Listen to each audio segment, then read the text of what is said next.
এই তোকে কি লজ্জা নাই সর নাই? তোরা ব্যাড হইয়া বেডি হইতে চাস না?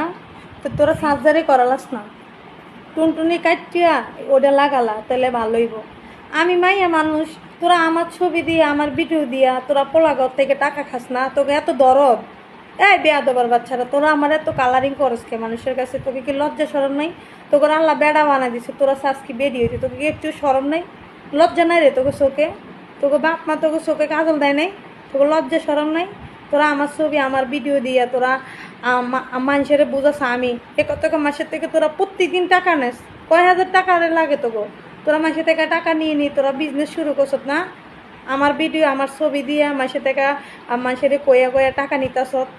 রেগুলার মানুষ আমার বলতেছে, তোকে কি লজ্জা সরম নাই রে? তোকে কবে সরম হইব? আর আমি আপনাদেরকে বলি দিই, আপনারা টাকা বেশি হয়ে গেছে না, বেশি মাল হয়ে গেছে আপনাকে, এর লেগে আপনারা মানুষের চিন্না হুন্না না বুঝিয়া মানুষের টাকা দেন না।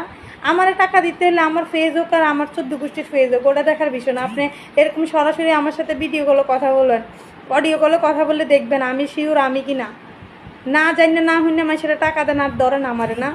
আর তো করে কয়ে দি তোরা ভালো হয়ে যা, বুঝছো? ভালো হইতে পয়সা লাগে না, বুঝোস না? ভালো হয়ে যা। আল্লাহ হাফেজ।